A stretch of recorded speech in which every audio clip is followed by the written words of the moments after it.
Horns up and welcome to a brand new episode of Headbanger Eats. My name is Sahil. Some of you might know me from my keto cooking channel Headbanger's Kitchen. Others might know me because of my music. I'm a death metal musician and I've been one for 20 years. This is my channel where I do everything related to food that is not the keto diet.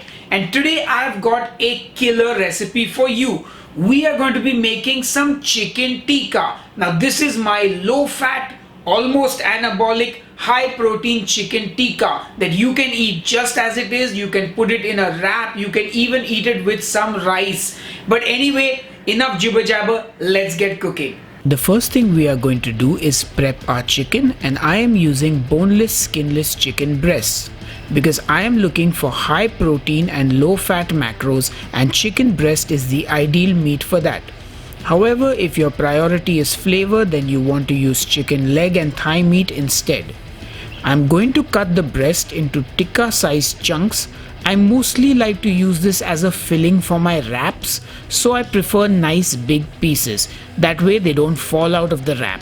You can click on the I button on the top right corner of the screen to see my current meal plan, which includes the wrap. Now we are going to marinate the chicken, and we'll be using salt, ginger and garlic paste, Kashmiri red chili powder, and the juice of half a lime.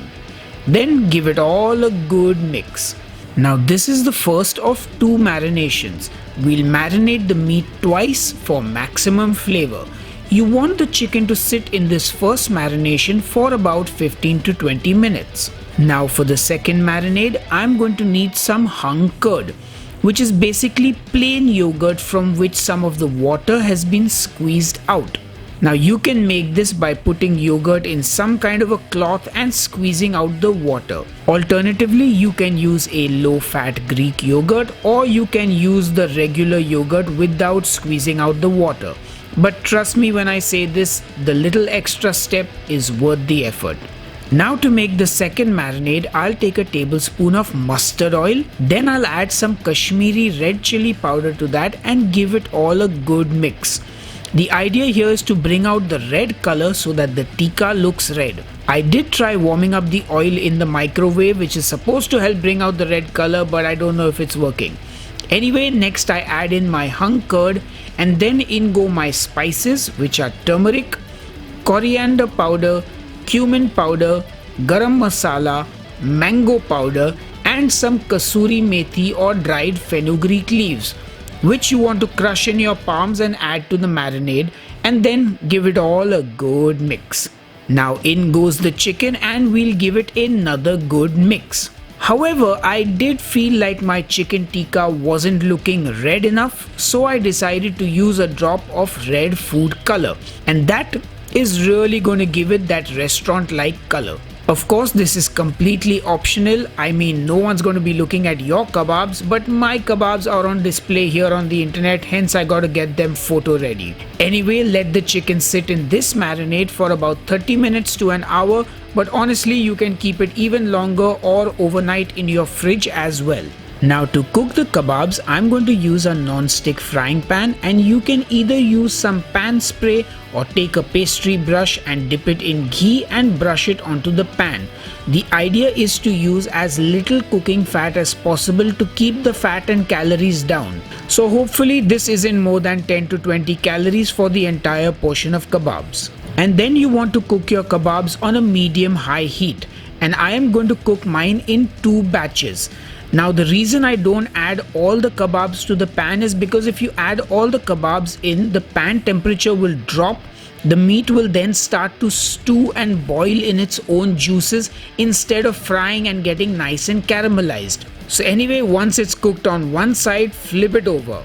Now remember, chicken breast cooks much faster than leg or thigh meat, so these will not take very long to cook, about 8 to 10 minutes in total, depending on how thick you have cut the pieces. And of course, you want to get a nice dark color on those pieces. That's the masala scorching, and this happens in the tandoor as well. You'll notice that it has some black spots on it. I mean, just look at that. It looks so delicious.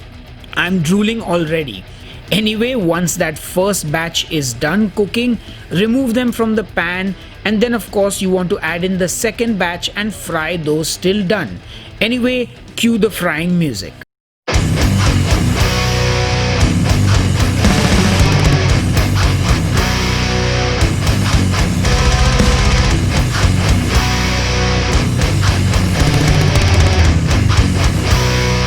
And now that your kebabs are cooked, you can fill up your plate with all those delicious kebabs and serve it with a nice green chutney and then finish it with some sliced red onion.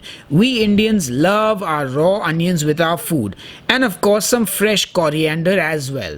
And oh yeah, our chicken tikka is done and ready. And of course it's time to taste them.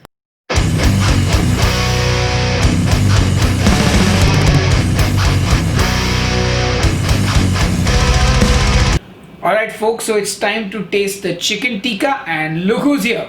It's my dad, Mickey Makija. Actually, don't have anybody else who's willing to come and taste. I'm the only guy and I love coming in front of the camera.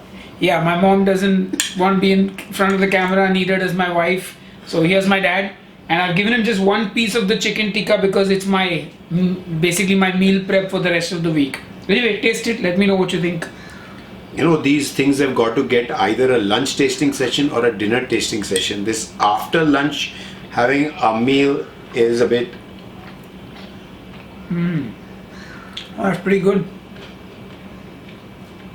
He has outdone himself today. This could be served in any excellent restaurant and it would pass muster. Undoubtedly.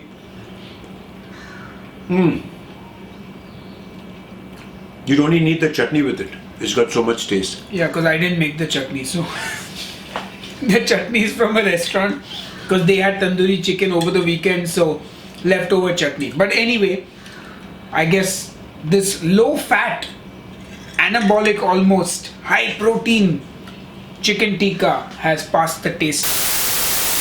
Alright folks, so my camera abruptly stopped recording, but do you give this the thumbs up, the horns up? Absolute thumbs up, horns up, and fork up, whatever.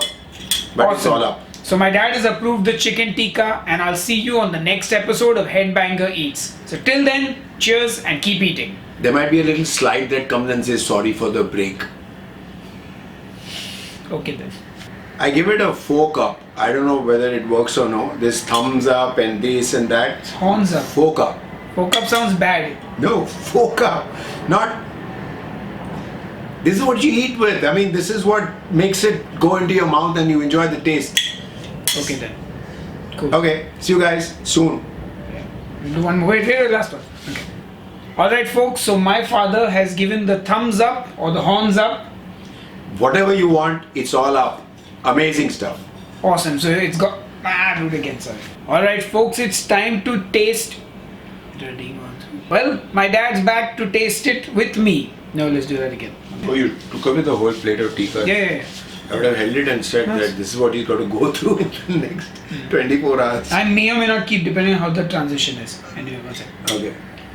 Alright, sorry. So my camera abruptly stopped recording, but I'm just figuring out the... Yeah, see what you're saying, no? No. Okay. We'll do one. Okay. Alright, so my dad has given the chicken tikka his seal of approval. What's happening to me Yeah, these days? sometimes that happens. No, but it's happening a lot these days. Right, it happens to everybody a lot these days.